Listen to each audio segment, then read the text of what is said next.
සාදුකාර පවත්වන්න.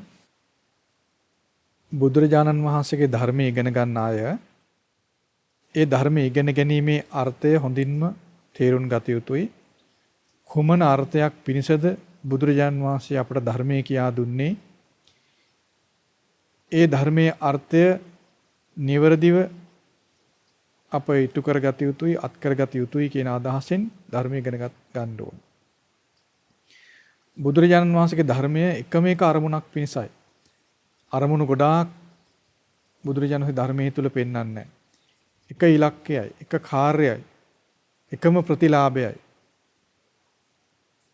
ඒ ප්‍රතිලාභයේ පිණිස අතුරු කාර්යයන් තියෙනවා. ඒක වෙනම කතාවක්. නමුත් අවසන් පරමාර්ථ ඉලක්කය වෙන්නේ එකයි. එක ඉලක්කයක් පිණිසයි ධර්මයේ තියෙන්නේ. කුමක්ද ඉලක්කය? විමුක්තියටපත් වීම, නිදහස් වීම, සිතෙහි විමුක්තිය උපදව ගැනීම තමයි බුදුරජාණන් වහන්සේගේ ධර්මයේ අර්ථය.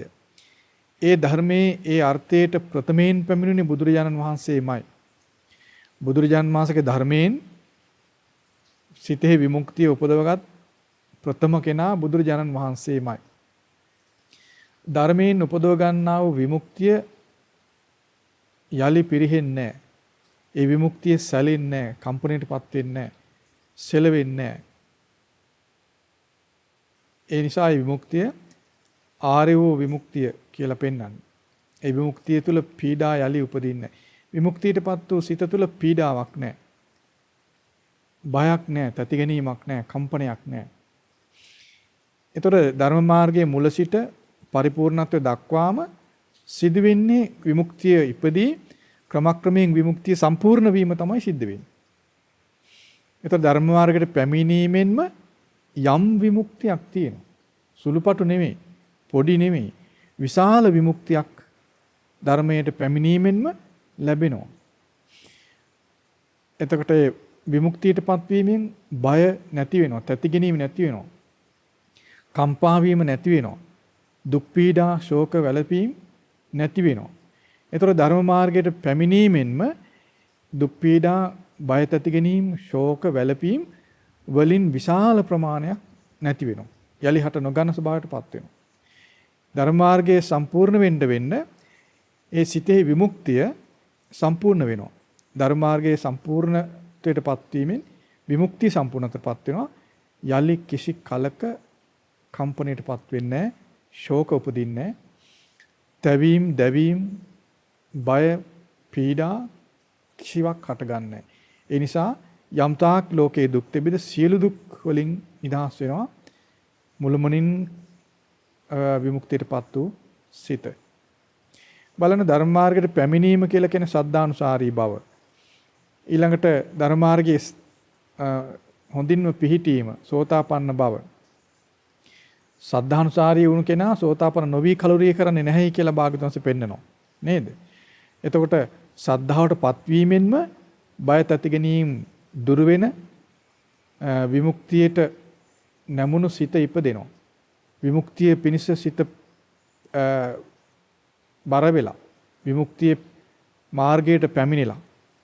එතකොට සෝතාපන්න වූ කෙනා තුළ බය තැති ගැනීම වලින් විශාල ප්‍රමාණයක්, දුක් පීඩා වලින් විශාල ප්‍රමාණයක්, සසරෙහි විඳින්න තිබෙන දුක් පීඩා වලින් වැඩි ප්‍රමාණයක් සෝතාපන්න වීමෙන් ක්ෂය වෙනවා. බයෙන් තැති ගැනීමෙන්, කම්පා වීමෙන්, ශෝක වීම වලින්, වැළපීම් වලින්, දරන්න බැරි ශෝක පීඩා වලින් වැඩි ප්‍රමාණයක්, අතිශය විශාල ප්‍රමාණයක් සෝතාපන්න වීමෙන්ම ක්ෂය වෙනවා, දුර වෙනවා. ඒතර එහිදී ලබන විමුක්තිය සුළුපටු නෑ නේද? යමෙක් සෝතාපන්න වීමෙන්ම විශාල විමුක්තියක් අත් වෙනවා.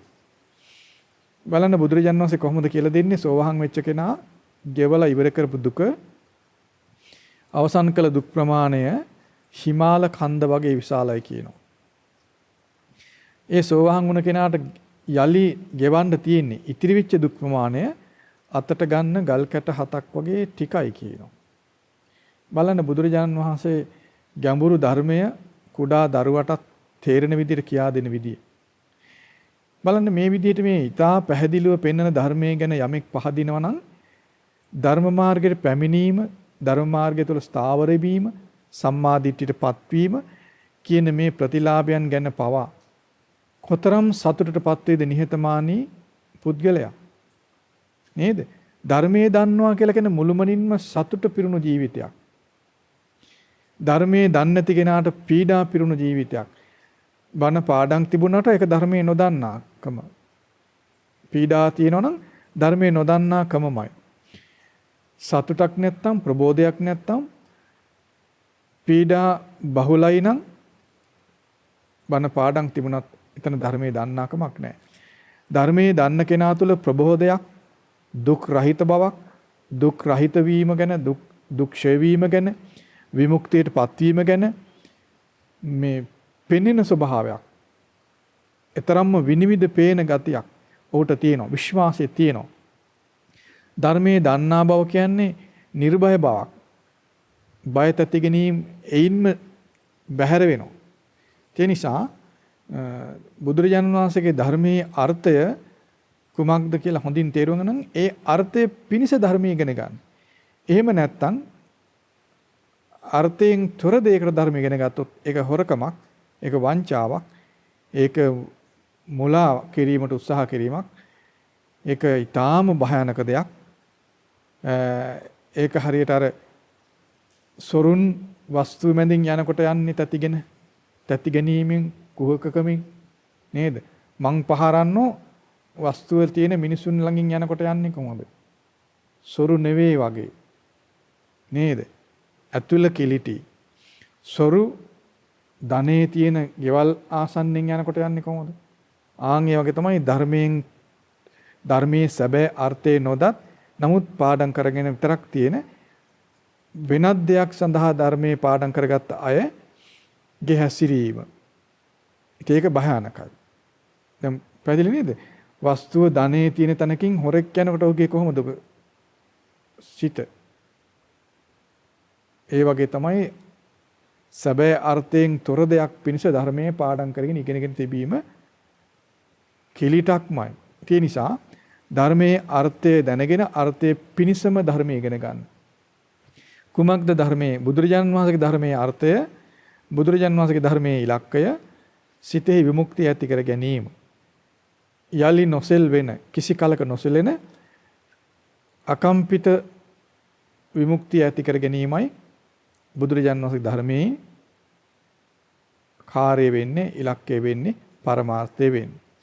ඒතර විමුක්තිය ඇති වූ සිත තුළ බයක් නැහැ, තැති ගැනීමක් නැහැ, ශෝකයක් නැහැ, කනගාටුවක් නැහැ, පසුතැවීමක් නැහැ. අතිශයින් සුවයක් තියෙන්නේ. සුවය පමණයි තියෙන්නේ. සුව පහසුවක් විතරයි තියෙන්නේ. පීඩා, දුක් පීඩා කිසිවක් නැහැ. ඒතර බලන්න මේ විමුක්තියටපත් වෙනවා කියලා කියන්නේ බයෙන් නිදහස් වීමමයි. නේද? තැති ගැනීමෙන් නිදහස් වීමමයි. ශෝකයෙන් නිදහස් වීම, දුක් පීඩාවලින් නිදහස් වීමමයි විමුක්තියටපත් වීම කියලා කියන්නේ. විමුක්තියටපත් නොවන තැන බය තියෙනවා. තැති ගැනීම තියෙනවා. පීඩා තියෙනවා. ඒ වගේ අපි තේරුම් ගන්න ඕන ඒ විදිහට ධර්මය සීල බය තැති ගැනීම දුරු වීමෙන් තමයි විමුක්තියටපත් වෙන්නේ. විමුක්තිය තුළ බය තැති ගැනීම කිසිවක් නැහැ. එන විමුක්තියෙන් තොර තැන බය තැති ගැනීම, කනගාටුව, ශෝකය ඒවා පිරීලා, පීඩාව පිරීලා. ඒ නිසා ධර්මය ඉගෙන ගන්න අයගේ ආසාවක් තියෙන්න ඕන, කැමැත්තක් තියෙන්න ඕන. විමුක්තිකාමී සිතක් ඇති කරගන්න, විමුක්තියට කැමැති හිතක් ඇති කරගන්න.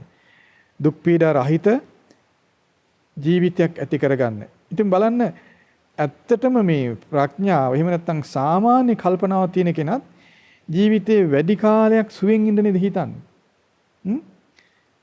එහෙනම් ධර්මයේ දන්න කෙනා, විමුක්තිය පිණිසයි ධර්මයේ තියෙන්නේ කියලා දන්න කෙනා ප්‍රමාදයෙන් තොරව විමුක්තිය ඇති කරගන්න උත්සාහ කරනවා නේද? උනන්දු වෙනව නේද? ඒක තමයි අප්‍රමාදී බව කියලා කියන්නේ. ධර්මයේ දන්නේ නැති කෙනා නොදන්න නිසා ප්‍රමාද වෙ ඉන්නවා. ඇයි මොකටද ධර්මයේ කියලා දන්නේ නැහැ. එයාට ඒක තේරෙන්නේ නැහැ. නමුත් විමුක්තිය ගැන දන්න කෙනා, දුක් පීඩා රහිත ස්වභාවය ගැන දන්න කෙනා, ඒ දුක් පීඩා රහිත බව ඇති කරගන්න ප්‍රමාද වෙන්නේ නැහැ. කැමැති, ආසයි, ඒ සඳහා උනන්දු වෙනවා. උත්සාහ කරනවා. වැඩි කල නොගොස් විමුක්තියටපත් වෙනවා ඔහු. ඉතින් ඒ විමුක්ති මාර්ගයට පැමිණෙන කෙනා දුක් පීඩා වලින් විශාල ප්‍රමාණයක් ගෙවා දැම්ම කෙනා ඊට සුවපහසු ජීවිතේ මෙලවදීම ගත කරනවා. ඔහු තවත් උත්සාහ කළා මුළුමනින් විමුක්තියටපත් වීමට උත්සාහ කරනවා. ඔහුට ඉන්ද්‍රිය ධර්ම බලවත් නම් මෙලවදී විමුක්තිය සම්පූර්ණ කරගන්න පුළුවන්. ඔහු දන්නවා ඒක. ඒකයි ධර්මයේ දන්නවා කියලා කියන්නේ. ඉන්ද්‍රිය ධර්ම මෘදුයි නම් ඔහු ඊළඟ ජීවිතයකදී විමුක්තිය සම්පූර්ණ කරගන්නවා. ඒකත් ඔහු දන්නවා. නමුත් මෙලව විමුක්තිය සම්පූර්ණ වෙන්නේ නැහනේ මගේ කියලා ඔහුට ශෝකයක් ඇති වෙන්නේ නැහැ. ශෝක මාත්‍රයක් ඔහුට ඇති වෙන්නේ නැහැ. බලන්න විමුක්තියටපත් වෙන කෙනාගේ ස්වභාවය, ධර්මයේ දන්න කෙනාගේ ස්වභාවය දුක් පීඩා රහිත බවයි. දුක් පීඩා ෂය වෙන ස්වභාවයයි ඔහු තුළ තියෙන්නේ. ඒ නිසා ධර්මයේ සැබෑ ඉලක්කය හොඳින්ම දැනගෙන ඒ ඉලක්කය ඇති කර ගැනීම පිණිස ධර්මය ඉගෙන ගන්න. එතන බලන්න බුදුරජාණන් වහන්සේ අපට කියලා දෙනවා උපන් සත්වයාට බය තැති ගැනීම තියෙනවා. මරණ බය කියන එක තියෙනවා. ව්‍යාධි බය කියන එක තියෙනවා. ඊළඟට වයසට යෑම කියන බය, ජරාවටපත් වීම ගැන බය තියෙනවා. යලි ඉපදීම ගැන බය තියෙනවා.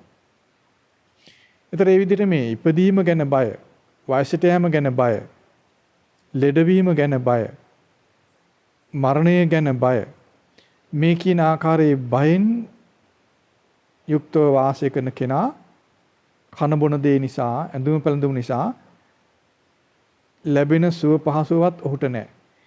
නේද? දැන් කාමයන්ගේ යම් සපක් තියෙනවා. සප නැත්තෙම නැහනේ. ඒ සපත් නැහැ. මේ බයෙන් තැතිගෙන වාසය කරන කෙනා තුල. බලන්න දිව්‍ය භෝජන, රාජ භෝජන තිබුණත් රෝග පීඩා ඉදිරියේ ඒ ආහාර පාන වළඳලා සතුට වෙන්න බෑ නේද උට? නේද? අතිශය පීඩා සහිත දුකක් එහෙම නැත්නම් ලෙඩ දුකට ගොදුරු වෙන කෙනා, එහෙම නැත්නම් තමන්ගේ ශාරීරිය දුර්වල ගිය කෙනාට කොච්චර මිහිරි කෑමක් තිබ්බත් ඒක කාලා සතුට වෙන්න බෑ උට. නේද? ඊළඟට ලස්සන මාලිගා තිබුණත් ඒ සතුටින් ඉන්න බෑ. බලන්න රෝග නිසා ඇති වෙන බය. වයසට යෑම, ශාරීරික දිරීම නිසා ඇති වෙන බය.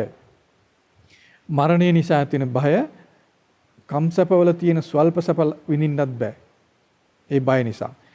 නමුත් බලන්න බුදුරජාණන් වහන්සේගේ ධර්මයෙන් බය තැති ගැනීම නැති කරගත්ත කෙනාට මේ ලෝකේ යම් සුළු සුවයක් තිබුණනම් කාමයන්ගෙන් ඒ සුවයත් ඔහුට තියෙනවා. කැම වේලක් තිබ්බත් ඒකත් අපහසු නැතුව වළඳලා ඉන්න පුළුවන්. Tamanට තියෙන්නේ පැල්පතක් නම් ඒකේ පහසුවෙන් ඉන්න පුළුවන්.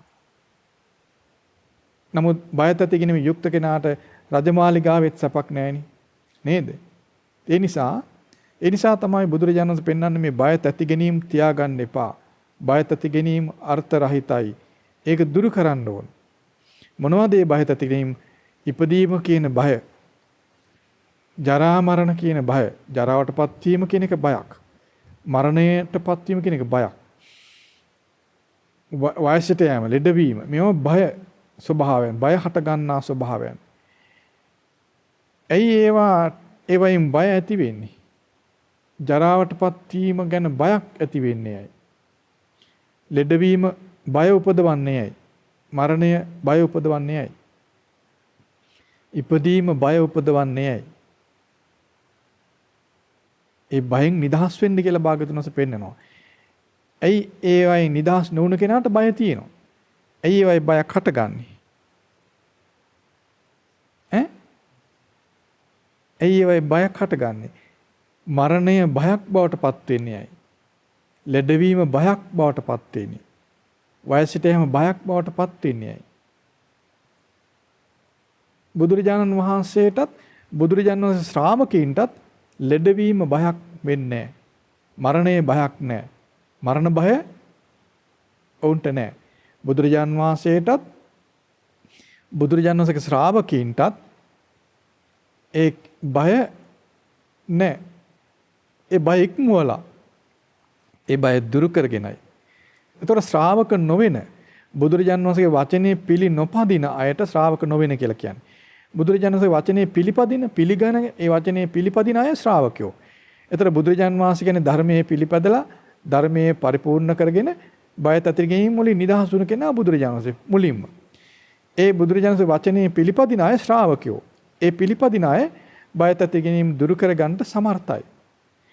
බුදුරජාණන් වහන්සේ වචනේ පිළිපදින්නේ නැති අය ශ්‍රාවකයෝ නොවේ. ඔවුන්ට බය තියෙනවා. මරණ බය, ජරා බය, ව්‍යාධි බය, ජාති බය කියන මේ බය තියෙනවා. ඇයි බය හටගන්නේ? ඇයි වයසට යෑම බයක් බවට පත් වෙන්නේ? ශ්‍රාවක නොවන අයට. ශ්‍රාවක නොවන අයගේ කල්පනාව මැරෙන්නේ නැහැ කියන කල්පනාවෙන් යුක්තයි. මරණයක් නැහැ, මැරෙන්නේ නැහැ. ලෙඩවීමක් නැහැ, ලෙඩ වෙන්නේ නැහැ. වයසට යෑමක් නැහැ. බය සහිත උපතක් ඔවුන් හිතන්නේ. ලස්සන උපතක් ඔවුන් හිතන්නේ. දෙවියන් අතර ඉපදෙයි. මනුස්ස ලෝකෙවත් ඉපදෙයි කියලා උන්ට හිතෙන්නේ. අපි ඉපදෙන්නේ දෙවියන් අතර කියලා හිතෙන්නේ.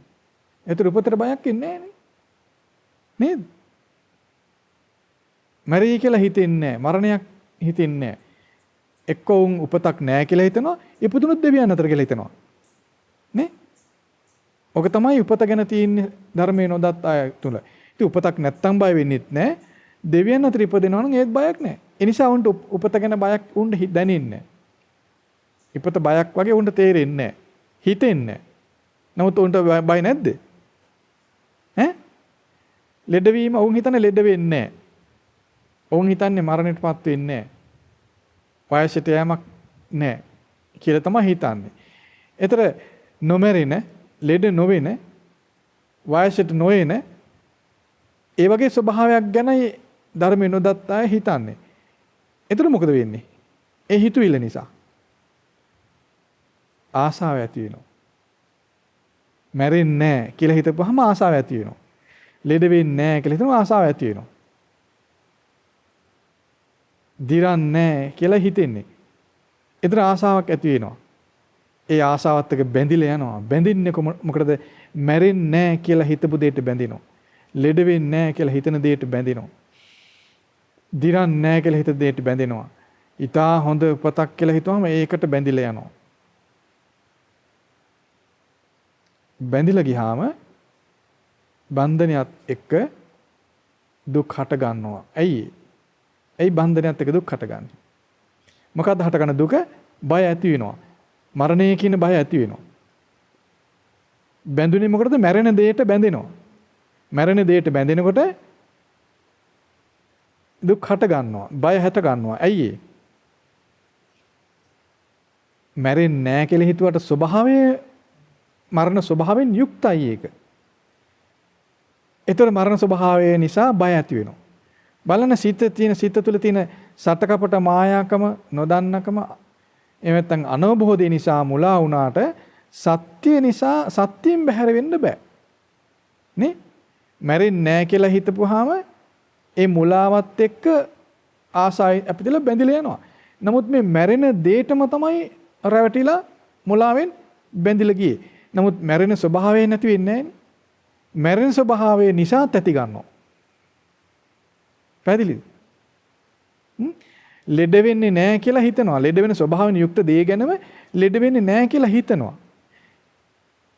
ඒක ලෙඩ වෙන්නේ නැහැ කියලා හිතනකොට ඒකට එන ආසාව හිතෙනවා. ආසාව ඇති වෙනවා. ආසාවෙන් බැඳිලා යන්නේ ලෙඩ වෙන දෙයටමයි. ඒකේ ස්වභාවය අපි ආස කරා අපේ අනවබෝධය තිබ්බ කියලා ලෙඩ නොවි තියෙන්නේ. ඒ ස්වභාවය තියෙනවා. ඒතර ලෙඩ වෙන ස්වභාවයෙන් යුක්ත දේ ගැන අනවබෝධයෙන් ඉන්නවා ලෙඩ වෙන්නේ නැහැ නේ කියලා. ඒතර ආසාව ඇති වෙනවා. ආසාවස බැඳිලා යනවා. නමුත් ලෙඩ වෙන ස්වභාවයේ තියෙන නිසා කම්පන ඇති වෙනවා. බය ඇති වෙනවා. වයසට යමත් ඒ වගේ වයසට යන ස්වභාවයෙන් යුක්ත දේ ගැන වයසට යන්නේ නැහැ කියන අනවබෝධය තියෙනවා. ඒ අනවබෝධය නිසා ආසාව ඇති වෙනවා. ආසාවත් එක්ක බැඳිලා යන්නේ වයසට යන දේ ගැනමයි. නමුත් අපේ ආසාව අපේ අනවබෝධයේ තිබ්බ කියලා වයසට නොගොස් තියෙන්නේ වයසට යනවා. ඒක ධර්මතාවය. වයසට යන නිසා අපේ අනවබෝධයෙන් බැඳිලා ගියා වයසට යනවා. ඒතර කම්පන ඇති වෙනවා, බය ඇති වෙනවා. පැහැදිලි නේද? ඒ වගේ තමයි මේ අපිට ඉතා හොඳ උපතක් හම්බෙයි කියලා හිතා ඉන්න. නමුත් හම්බෙන්නේ නැහැ. හම්බෙන්නේ කොහෙද? තිරිසන් ලෝකේ.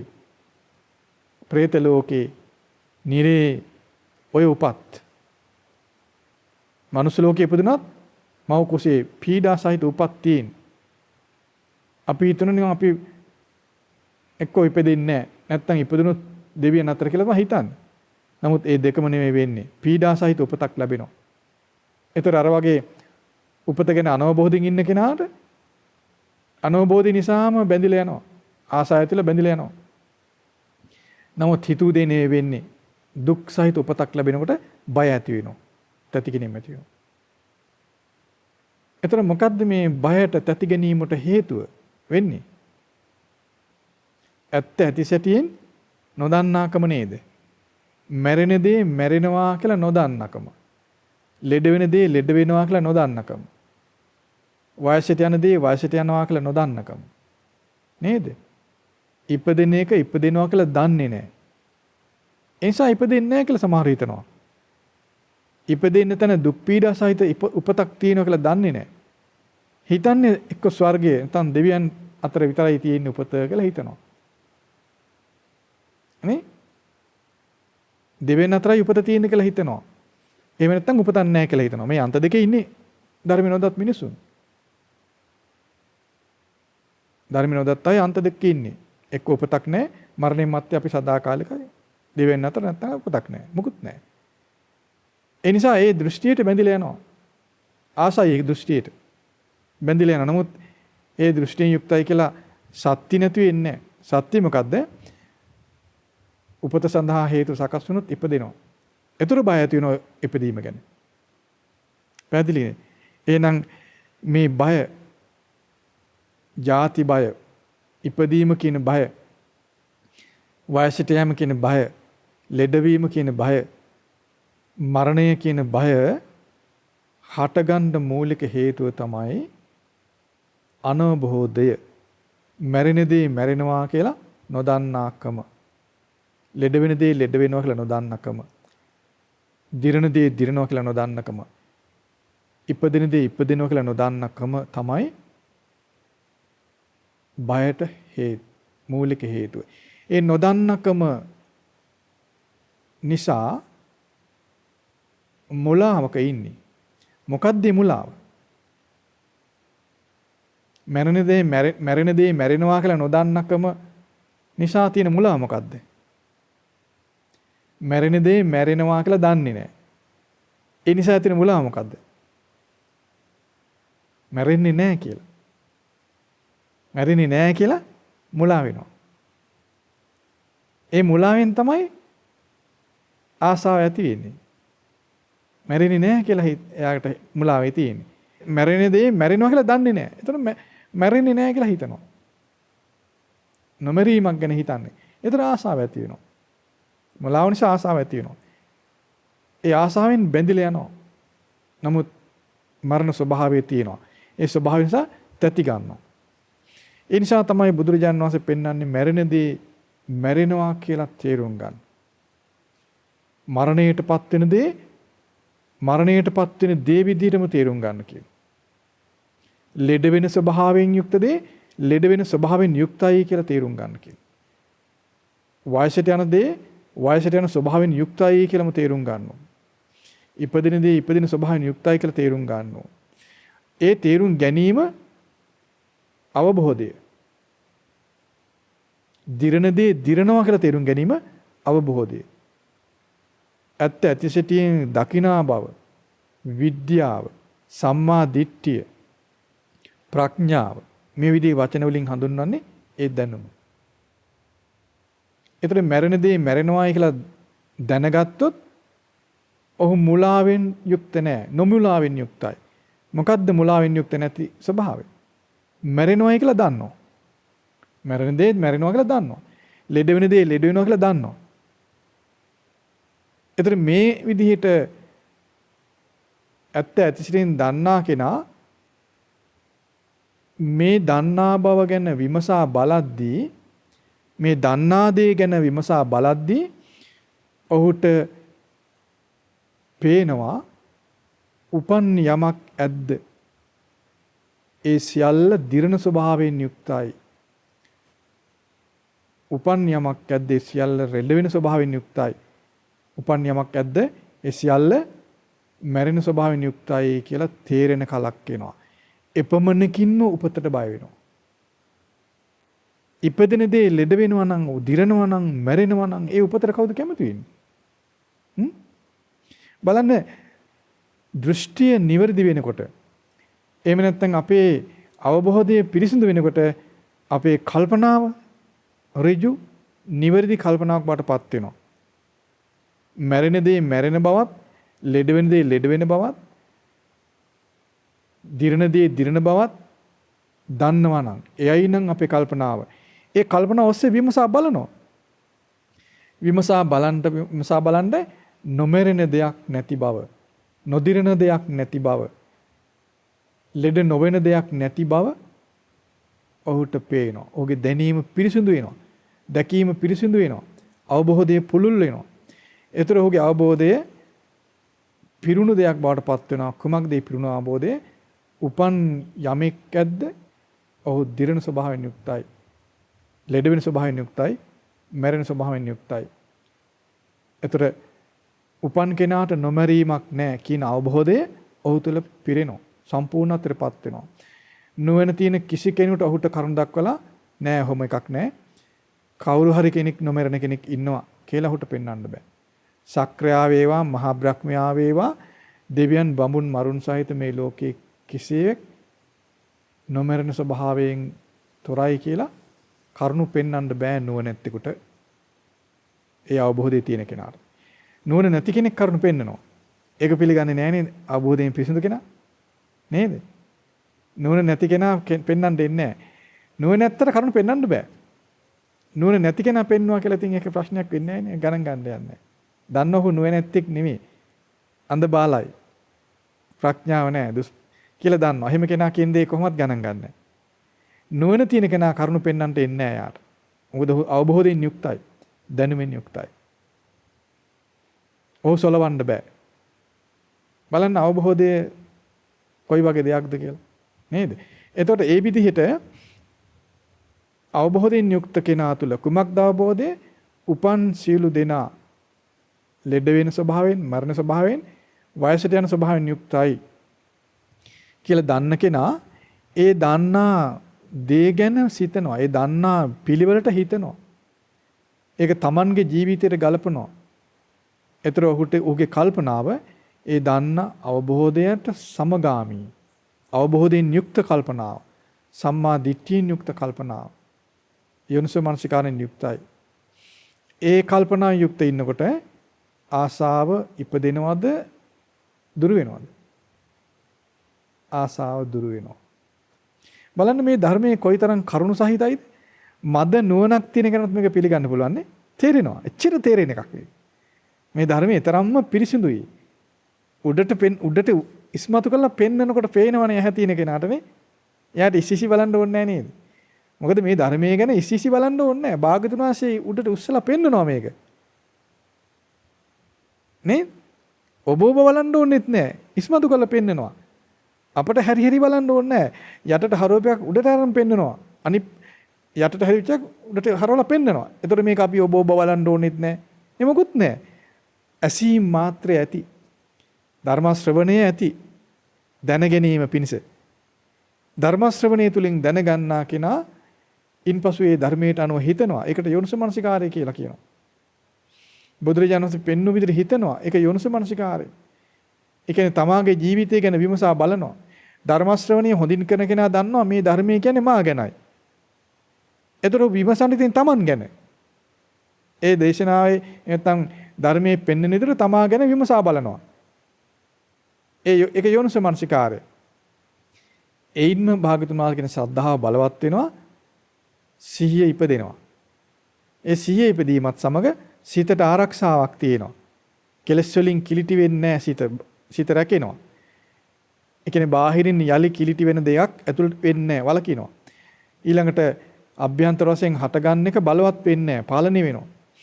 ඒ විදිහට සිත පාලනය වෙනකොට අපි අසු ධර්මයේ තුල හොඳින් පේනොත් ඒ ධර්මයේම සිහිපත් කරමින් වාසය කරද්දී සිත තුල යලි කෙලෙස් හට නොගන්නා ස්වභාවයටපත් වෙනවා. හටගත් කෙලෙස් ෂය වෙලා යනවා. ආසාව නිරුද්ධ වෙනවා. ඉපදුණු දේ මැරෙනවායි කියලා කල්පනා කරනවා නම් මරණයටපත් වෙන දේ මරණයටපත් වෙන ස්වභාවයෙන් යුක්තයි කියලාම කල්පනා කරනවා නම් ඒ ගැන යලි ආසාවක් හටගන්නේ තිබුණ ආසාව ෂය වෙනවා. දිරණ දේ දිරණවයි කියලා හිතෙනවා නම් තේරෙනවා නම් කල්පනා කරනවා නම් ඒ ගැන යලි ආසාව ඉපදෙන්නේ නැහැ. ඉපදුණ ආසාව ෂය වෙනවා. ලෙඩ වෙන දේ ලෙඩ වෙන ස්වභාවයෙන් යුක්තයි කියලා තේරෙනවා නම් ඒ ගැන කල්පනා කරනවා නම් ඒ ගැන හටගත් ආසාව ෂය වෙනවා. යලි ආශාව හටගන්නේ නැහැ. ඒක ස්වභාවයක්. දැන් බලන්න අපේ බඩු මුට්ටු තියෙනවා. ඒ බඩු මුට්ටු හොඳට තියෙනකොට අපට ආසාවක් තියෙන්න පුළුවන්. දිරුවට පස්සේ ආසාව නැහැනේ. දිරුවන් පස්සේ විසිකලා දානවනේ. නේද? එහෙනම් කල්ැතුවම අපි ඒක දිරනවා කියලා දන්නවනම් ඒ බඩු මුට්ටු පරිහරණය කරනවා අපි ආසාව නැහැ. ආසාව කියන්නේ පීඩා කරන දෙයක්. මැරෙන දේ මැරෙනවයි කියලා දන්නේ නැත්නම් මැරෙන්නේ නැහැ කියලා නම් හිතන්නේ මැරෙන්නේ නැහැ කියලා හිතද්දී ආසාව ඉපදිනවා ආසාවෙන් බැඳිලා යනවා. මැරෙන දේ මැරෙනවයි කියලා තේරෙනවා නම් ඒ ඔස්සේ කල්පනා කරද්දී උපන්න ආසාව නැති වෙනවා නූපන්න ආසාව ඉපදෙන්නේ නැහැ. තීන ආසාව ෂය වෙලා යනවා. ආශාව නිසා බැඳෙනවා බැඳීමෙන් පීඩාව ඇති වෙනවා. බය ඇති වෙනවා තැති ගන්නවා. ආසාව ෂය වෙනන් පස්සේ බැඳිලා යන්නේ නිදහස් වෙනවා. ආසාව ෂය වීමමයි සිතේ පිරිසිදු බව කියලා කියන්නේ. ඒ විදිහට ආසාව දුරුනහම එහෙම නැත්නම් තණ්හාව ෂය වුනහම සිත පිරිසිදුයි සිත නිදහස්. ඒ පිරිසිදු සිත නිදහස් වෙනවා. බැඳීමෙන් නිදහස් වෙනවා. එයයි විමුක්තිය. එයයි විමුක්තිය. ඒ විමුක්තියටපත් වූ සිත තුළ කම්පණේ නැහැ. බිය නැහැ. තැති ගැනීම නැහැ. විමුක්තියටපත් වූ සිත තියෙන කෙනා දිරයි. එයාගේ ශරීරයේ දිරනවා. නමුත් ඔහු තුළ දිරන ස්වභාවයෙන් යුක්තයි කියන අවබෝධය නිසාම දිරන දේ ගැන ඇල්මක් නැහැ. ඇල්ම නිසා බැඳිලා නැහැ. නොබැඳුණු දේ දිරුවා කියලා ඔහු කම්පා වෙන්නේ නැහැ. නොබැඳිච්ච දේ දිරලා ගියා කම්පා වෙන්නේ නැහැ. බැඳිලු නැති දේ මැරිලා යනවා කම්පා වෙන්නේ නැහැ. බලන්න ධර්මයේ ස්වභාවය. මේ ධර්මය අපි තේරුම් ගන්න ඕන. මේ ධර්මයේ තේරුම් අරගත්තොත් බුදුරජාන් වහන්සේගේ අවබෝධයේ පිරිසිදු බව, නිවැරදි බව, ඊටාම යහපත් බව, කරුණ සහිත බව ඊළඟට ඒ ධර්මයේ කලින් කලට වෙනස් නොවි නැත්නම් කලින් කලට සංශෝධනයන්ට පාත්‍ර නොවන සම කල්හිම එකසේ පවතින ධර්මතාවයක් බව මදහත් සිතින් ධර්මයේ තේරුම් ගන්න කෙනාට තේරෙනවා. මදහත් සිත එහෙම නැත්නම් යහපත් සිත, ගුණගරුක සිත වුමනයි. එහෙම නැත්නම් ඕනෙක ඇදක් පේනවනේ දොස් සහිත හිතෙන් බලන කෙනාට. නේද? අර සාමාන්‍ය භාෂාවේදී ඒ වගේයට කියන්නේ පඬිතෝ කියලානේ. සාමාන්‍ය මිනිස්සු කියන්නේ නිකන් විහිළුවට පඬිතෝ කියලා කියන්නේ. ඒ කියන්නේ කොයිකෙත් අද හොය හොය ඉන්නේ යා. ඒ කියන්නේ පඬිතයට ඒ දණ්ඩ යන්න බෑ කියලා කතාවක් සාමාන්‍ය භාෂාව තියෙනව නේද? නේද? ඒ දණ්ඩ කොච්චර හොඳට තිබ්බත් ඒ පඬිතයා කියන්නේ එතෙන්දි මේ ඇත්ත පඬිතර නෙමෙයි කියන්නේ නේද? මේ මොණ්ඩයාටයි කියන්නේ. මොණ්ඩයාගේ ස්වභාවය තමයි ඒ දණ්ඩ කොච්චර හොඳට තිබ්බත් එයා ඒක යන්නේ නැහැ. බලනවා මේක මොකෙන් දන්නේ හැදුවේ කැඩී දන්නේත් නැහැ. මේ කියා ඉතින් ඒ ගැන කල්පනා කරනවා බලනවා. පයින් පාගලා බලනවා, තට්ටු කරලා බලනවා, පොඩ්ඩක් ගිහිල්ලා ආපහු වෙලා බලනවා. යන්නේ නැහැ. ඒ කියන්නේ සැක කරනවා. මොණ්ඩ පඬිතියාගේ හැටි. ඒකල කියනවා අපි ඕවෙන් යන්නේ නැහැ කියලා ගඟෙන් බහලා යනවා. අන්තිර දීරලට අහුවලා විනාශ වෙලා යනවා. පහසුවෙන් එතර වෙන්න දිනකින් එතර වෙන්නේ නැහැ. මොණ්ඩ පඬිතියන්ගේ හැටි. මොණ්ඩ දුර්වල අඥාන මිනිස්සු අඥාන බව නොදන්න නිසා එයාට මොණ්ඩ පඬිත කියලා ව්‍යවහාරයේ තියෙනවා. ඒ මොණ්ඩ කියන වචනේ කියන්නේ පඬිතයා කියලා සාමාන්‍යයෙන් භාවිත කරනවා කෙටියෙන්. ඒ උපහාසයට කියන්නේ. ඒ නිසා ධර්මය ගැනත් ඒ විදිහට හැසිරෙන අය ඉන්නවා. ධර්මයේ කියද්දී ඒගොල්ලෝ ධර්මයේ ගණන් ගන්නතුව සාමාන්‍ය විදිහට ලොකුවට ඉන්නවා. ඕ වැඩක් නැහැ කියලා. නේද? ධර්මයේ දන්න කෙනා එහෙම නැහැ. ධර්මයේ ගැන පහදින මදහත් සිත තියෙන ගුණගරුක නිහතමානී අවංක පුද්ගලයා අර වැඩක් නැති දොස් සහිත දේ අගේ කරගෙන ඔළුවේ තියන් ඉන්නේ නැහැ. ඉස්සා සූචි ටික ඔළුවේ තියන් ඉන්නෝනේ. නේද? ඒ වගේ මේ දුර්වල මිනිසයා වැඩකට නැති දේවල්, අර්ථ රහිත දේවල් තමා ඔළුවේ තියන් ඔළුව උදුම් මං ඉන්නේ මට තේරෙනවා. මට ලෝකේ ගැන හොඳ දැනුම තියෙන කෙනෙක් කියා කල්පනා කරනවා. එහෙම කෙනා බුදුරජාන් වහන්සේගේ ධර්මයේ කිව්වහම ඒකත් බලනවා ඔබ අතහරිනවා. අතහැරලා යා දන්න විදිහට යන්න යනවා ගිහිල්ලා රළ පාරට අහු වෙලා විනාශ වෙලා යනවා. ධර්මයේ කියන ඒ දණ්ඩෙන් එතර වෙන්න යාට බැරි වෙනවා. ඒ නිසා මදහත් සිතෙන් ධර්මයේ ඉගෙන ගන්න.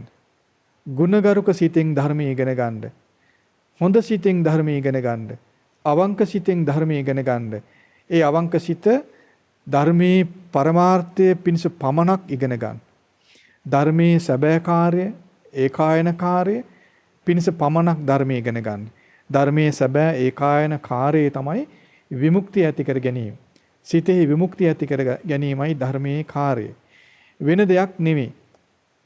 අපි නිකන් ලොකුවට කතා කරගෙන අපේ භාෂා හැකියාව, මුකරිකම, තර්ක කරන්න පුළුවන් හැකියාව, දැනුම ආදී දේ සඳහා නෙමෙයි ධර්මයේ තියෙන්නේ. මිනිසුන් සතුට කිරීම ඒ ආදී දේ සඳහා නෙමෙයි ධර්මයේ තියෙන්නේ. ධර්මයේ එකම අරමුණක් වෙනස තියෙන්නේ තමාගේත් අනුන්ගේත් විමුක්තිය පිණිස පමණයි. ඒතර තමාගේ විමුක්තිය ගැන හොයන්නේ නැති, බලන්නේ නැති, උනන්දු නොවෙන කෙනාට අනුන්ගේ විමුක්තියක් ගැන හිතන්න බෑ. තමාගේ විමුක්තිය උපදවා නොගෙන අනුන්ගේ විමුක්තිය ගැන කල්පනා කරන හිතන කෙනා කරන්නේ බොරුවක්. ඒ බොරුවක්. ඒක ව්‍යාජ බවක්, රැවටීමක් කරන එකක්. ඒක නෙවෙයි ක්‍රමය. ධර්මයේ දන්න කෙනා කියලා කියන්නේ තමාගේ විමුක්තිය පිණිස ධර්මයේ හැසිරෙන කෙනා. ඒතර මේ විමුක්තිය කියලා කියන්නේ සිතෙහි විමුක්තිය. වෙන දෙයක විමුක්තියක් නෙමෙයි. කයෙහි විමුක්තියක් නෙවෙයි. කය විමුක්තිය පිණිස ධර්මයෙන් ලබන්න පුළුවන් දෙයක් නෑ. කිසි දෙයකින් කය විමුක්තිය ලබන්න බෑ. ස්වභාවයෙන්ම කය මරණයටපත් වෙනවා. ලෙඩ වෙනවා. දිරනවා. අන්නේ කයේ ස්වභාවයම තමයි තේරුණු ගතිය යුත්තේ. කයේ ස්වභාවය නොදන්න නිසා තමයි සිත පීඩාවටපත් වෙන්නේ. එතන කය නෙවෙයි විමුක්තියටපත් වෙන්නේ සිත. කය විමුක්තියටපත් කරන්න බෑ. උපන් කය ස්වභාවයෙන්ම මැරෙනවා. ඒක බලක්වන්න සක්කරයට නෙවෙයි කාටවත් බෑ. අපගේ භාගතුන් වහන්සේටත් බෑ. උපන් කය මැරෙනවා. උපන් කය ලෙඩ වෙනවා. උපන් කය දිරනවා. නමුත් සිත දිරන ස්වභාවයෙන් බේර ගන්න පුළුවන්. සිත ලෙඩ වෙන ස්වභාවයෙන් බේර ගන්න පුළුවන්. සිත මැරෙන ස්වභාවයෙන් බේර ගන්න පුළුවන්. සිතත් ලෙඩ වෙන ස්වභාවයෙන් යුක්තයි. සිතත් දිරනවා. සිතත් මැරෙනවා. ඒතර සිත කය ස්වභාවයේ දෙකේ වෙනස තමයි සිත ඒවයින් නිදහස් කරගන්න පුළුවන්. කය නිදහස් කරගන්න බෑ. කය දිරන ස්වභාවයෙන් යුක්තයි. ඒක අතහරින්න ඕන. ඒක අතහරින්න පුළුවන් වෙන්නේ කයේ ස්වභාවය මෙයයි කියලා දැනගත්තාම. කය දිරන ස්වභාවයෙන් යුක්තයි. ලෙඩ වෙන ස්වභාවයෙන් යුක්තයි. මැරෙන ස්වභාවයෙන් යුක්තයි කියලා අපිට අවබෝධයක් තියෙනවා නම්, ඒ අවබෝධයෙන් යුක්තයි නම්, ඒ අවබෝධයෙන් යුක්ත විදිහටම අපිට කල්පනා කරන්න පුළුවන්. ඒ කල්පනාව එහෙම නැත්නම් ඇත්ත සැටියෙන් වූ අවබෝධයේ මත පිහිටා කරන කල්පනාවට යෝනිසෝ මනසිකාරය කියලා කියන්නේ. ඒ යෝනිසෝ මනසිකාරයෙන් යුක්තව වාසය කරනකොට ඒ දිරණ දේ ගැන යලි ඇල්ම හටගන්නේ නැහැ. තියෙන ඇල්ම ෂේ වෙනවා. ලෙඩ වෙන දේ ගැන යලි ඇල්ම හටගන්නේ නැහැ. තියෙන ඇල්ම ෂේ වෙනවා. මැරෙන දේ ගැන තියෙන ඇල්ම යලි හටගන්නේ නැහැ. තියෙන ඇල්ම ෂේ වෙනවා. කොහොමද මේ කයමයි. එතකොට ඒ විදිහට ඇල්ම බැහැර වුණාන් පස්සේ ඇල්ම හටගන්නේ සිතේ. කය දිරුවට කය ගැන ඇල්ම හටගන්නේ සිතේ. කය ගැන අනවබෝධයෙන් සිතේ ඇල්ම හට ගන්නවා. කය ගැන අවබෝධයටපත් වෙනකොට සිතේ ඇල්ම නැති වෙලා යනවා. ඇල්ම නිසා බැඳිලා යන බැඳින්නේ කයටමයි. කය ගැන අනවබෝධයෙන් කය ගැන ඇල්ම ඇති වෙනවා, කයට බැඳිලා යනවා. එතන කයේ ඇත්ත ඇතිසැටින් මතුවෙනකොට, යථාර්ථයෙන් මතුවෙනකොට සිත බය වෙනවා. සිතේ බය ඇති වෙනවා. කම්පණයටපත් වෙනවා. කයේ ඇත්ත ඇතිසැටින් දැනගන්නකොට ඇල්ම නැති වෙනවා, බැඳීම නැති වෙනවා, සිත නිදහස් වෙනවා. නිදහස් සිතෙන් වාසය කරද්දී කයේ ඇත්ත ප්‍රකට වෙද්දී බය වෙන්නේ නැහැ, තැති ගන්නෑ. ඒකයි විමුක්තියටපත් වුණ කෙනා කම්පණයටපත් වෙන්නේ නැහැ කියලා කියන්නේ. ඒ විමුක්තිය එකපාරටම පිරෙනව නෙමෙයි, ටික ටික හටගෙන පිරෙනවා. ඒතකොට ශ්‍රද්ධාවටපත් වීමෙන් විමුක්තියටපත් වීම පටන් ගන්නවා. විමුක්ති මාර්ගයට පැමිණෙනවා. ඒතකොට ඒ ශ්‍රද්ධාව තුළ ඉන්න කෙනා ධර්මයේ පුරුදු කිරීමෙන් ධර්මයේ තුළ ස්ථිර බවට පත් වෙනවා. මාර්ගයට හොඳින්ම පැමිණෙනවා. සම්මා දිට්ඨියටපත් වෙනවා. එතකොට ඒ බය තැති ගැනීම වලින් වැඩි ප්‍රමාණයක් දුර වෙලා සිතේ විමුක්තිය බලවත් වෙලා. බරපතල පීඩාවලට ගොදුරු වෙන්නේ නැහැ ඔහු. බරපතල කම්පනයන්ට ගොදුරු වෙන්නේ නැහැ. ඒතර උපත නිසා වේවා මරණ නිසා වේවා ඇතිවෙන බයෙන් විශාල ප්‍රමාණයක් ඉවර වෙලා. බලන්න යම් කෙනෙක් උපත නිසා ඇතිවෙන බය, ඉපදීම කියන බය අතිශය බල සම්පන්නයි. ඒක අපට දැන් දැනින්න නැති වෙන්න පුළුවන්. නේද? දැන් දැනින්නේ නැහැ. දැනෙන දවසක් එනවා. බලන්න තිරිසන් ලෝකේ දැන් ඉපදෙනවා කියලා දැනෙනකොට කොච්චර බයක් ඇති වේවිද? නේද? නිරේ උපදිනවා කියලා දැනෙනකොට කොච්චර බයක් ඇතිද? දැන් പ്രേත ලෝකයේ ගියපු අයට චුත වෙලා නිරේ ඉපදිනවා කියලා පේනවා. ඒතොර ඒ പ്രേතයා කොච්චර බයෙන් ඇද්ද? දිව්‍ය ලෝකයේ ගිය අයටත් එහෙන් චුත වෙලා නිරේ යනවා නම් පේනවා. ඒතොර එයාට උපතේ බය ඉක්මනින් දැනෙනවානේ. ඒ වගේ මිනිස්යාටත් මරණාසන්න වෙනකොට ඇතැම් විට එයා නිරේ ඉපදෙනවා කියලා පේනවා. ඒතොර උපතේ බය තේරෙනවා. මරණ බයත් ඉපදීමේ බයත් එකටම එනවා. නමුත් බලන්න සෝතාපන්න බවට පත් වුනොත් සම්මාදිටට පත් වුන කෙනාට නිශ්චිත දැනුම, ස්ථිර වූ දැනුම, පිරිසිදු දැනුම උට තියෙනවා. මම പ്രേත ලෝකයෙන් නිදහස්, ඉපදෙන්නේ නැහැ. නිරයෙන් නිදහස්, තිරිසන් ලෝකයෙන් නිදහස් කියලා කියන දැනුම උට තියෙනවා. ඒක සෝතාපන්න වුන කෙනා තුළ පිහිටන වෙනස් නොවන දැනුමක්. ඒතර බලන්න ඒ දැනුම තියෙන කෙනා තුළ නිරේ ඉපදීම නම් බය නැහැ. പ്രേත ලෝකයේ, තිරිසන් ලෝකයේ නිරේ ඉපදීම කියන බය සුළුපටු බයක්ද? ඒ බයෙන් නිදහස් වෙන්න පුළුවන්ද? අම්මා ළඟ හිටියා කියලා, තාත්තා ළඟ හිටියා කියලා, බුදුරජාණන් වහන්සේ ළඟ හිටියා කියලා පුළුවන්ද ඒ බයෙන් නිදහස් වෙන්න? බෑ. නේද? නමුත් සම්මාදිට්ඨියටපත් වෙන කෙනා තුළ ඒ බය නැහැ. එන්න බලන්න ධර්ම මාර්ගයට පැමිණීමෙන්ම බය තැති ගැනීමෙන් විශාල ප්‍රමාණයකින් නිදහස්, විමුක්තියටපත් වෙලා. ධර්ම මාර්ගයේ සම්පූර්ණ වීමෙන් විමුක්තිය සම්පූර්ණයි. සුළුවෙන්වත් කම්පාවටපත් වෙන්නේ නැහැ. පැහැදිලි නේද? අන්නේ විදිහට ධර්මයේ අර්ථය දැනගන්න. බුදුරජාණන් වහන්සේගේ මඟ පෙන්වීමේ අර්ථය දැනගන්න. බුදුරජාණන් වහන්සේගේ උපකාරයේ අර්ථය දැනගන්න. එමයි බුදුරජාණන් වහන්සේගේ සරණ, ධර්මයේ සරණ, සංඝ රත්නයේ සරණ කියලා කියන්නේ. තිසරණය කියලා කියන්නේ එයමයි.